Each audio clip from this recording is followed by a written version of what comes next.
So talk about Indianapolis royalty. Not only was Caitlin Clark in the lab on her birthday getting shots up, and we'll get to that in a second, but she also shot a commercial. I don't know when the commercial was actually shot with Peyton Manning, who, of course, is an NFL legend, an Indianapolis Colts legend, and one of the more famous football players of all time. Obviously, one of the more famous athletes from the area. So I thought I'd share that because I hadn't seen it before, and it looks like it's a local kind of deal.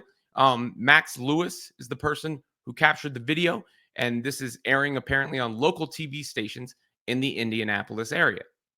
Steady, steady. I got this.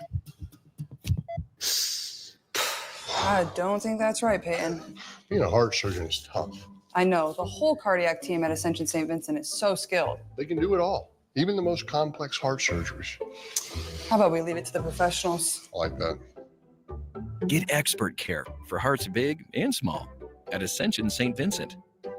I mean, what a good get for that hospital. I think Peyton Manning's children's hospital is inside the hospital, so that probably works for the relationship there. But if you're, in Indianapolis area, that's like Peyton Manning and Caitlin Clark. Hell, if you're not in the Indianapolis area, that's like Caitlin Clark and Peyton Manning. So Caitlin's getting better with their acting chops there. The State Farm deal, a lot of people like that ad, and I just thought that was worth sharing because it gave me a little bit of a chuckle. And Peyton Manning is no stranger to commercials. He's done plenty of commercials in his day. Then there was what Caitlin Clark did on her big day. She was surprised by the Fever organization after a workout with a birthday serenade and the like.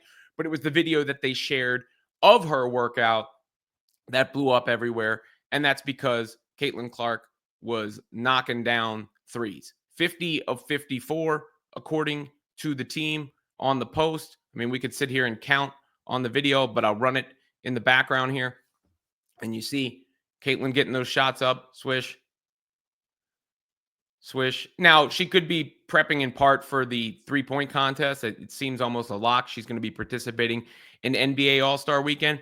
But more importantly, I think, for the next WNBA season, one aspect of Clark's game that I wouldn't say was bad, but her percentage at three wasn't as high as it was the year prior at Iowa. Now, that a lot of that can be from going from one season to the next, obviously adjusting to the WNBA defenses. But I feel as if this long offseason, the thing that may jump the most, I mean, there's lots of aspects of Clark's game that you'll see, I'm sure, improve. I mean, the development coach had talked about changing pace and things of that nature.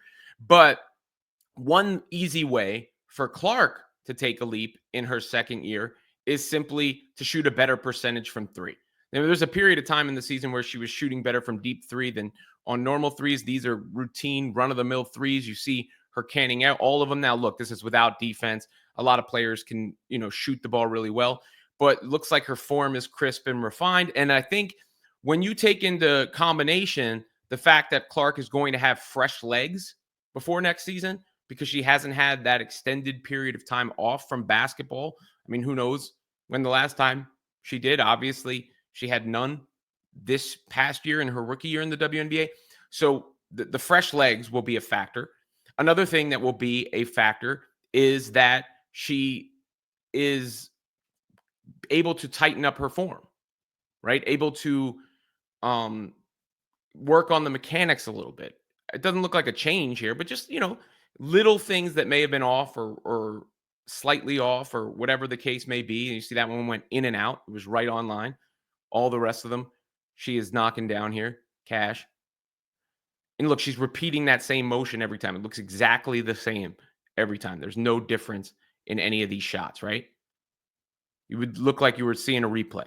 You're watching. And that's the most important thing with shooting. It's not about whether it goes in or not. It's about whether you are approaching it the same every time. You say let it fly, right? Like you can miss 1,000 shots in a row. You got to shoot the next one when you're open. That's part of being a shooter. But I think if you see Caitlin's game, if she's hitting one or two more threes a game, think about the difference there. I mean, 1 3 a game is 3 more points to her scoring average. 2 threes a game is 6 more points to her scoring average. And all of a sudden, you're flirting with leading the league in scoring and leading the league in assists, like she did leading the league or leading the nation in scoring and leading the nation in assists when she was back at Iowa. So I think that's, one thing to look out for with Caitlin Clark next year. I mean, I know she's been known for the threes, obviously. It's not like, she wasn't known for the threes. That's kind of what put her on the map. But I do believe her other parts of her game were more impressive in the W season. She shot 46% from three as a senior at Iowa, 47%. Or no, from the field, I'm sorry. 38% from three as a senior at Iowa, 39% from three the year before. So those are really good numbers, right? Like those are excellent numbers. She did not shoot as well in the W season from three. She shot, what's the number here? 34.4%. So a pretty significant drop. A few percentage points. That's a pretty significant drop. Those few percentage points go the other way because of familiarity with how she's going to be defended, because of fresh legs, and because of the work she's put in. All of a sudden, that scoring goes up. She averaged 19 points a game. That's going to go over 20. There's almost a guarantee. And I think it could approach 25, somewhere in that ballpark, with the assist that she's already having. And she can do both because she has the ball so much. She monopolizes the ball, not in a bad way, but she's just one of those players who has the ball in her hands all the time. Hence the turnovers too. That factors in. But you bring the turnovers down a little bit, you bring the 3-point shot up a little bit, and all of a sudden that's a huge improvement from jump right off the bat. So, as I've said, I think clearly, usually the rookie season, other than flash in the pan players, the rookie season is the worst version of a player you'll ever see.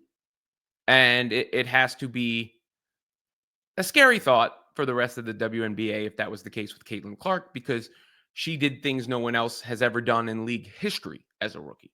Not just rookie history, but league history as a rookie.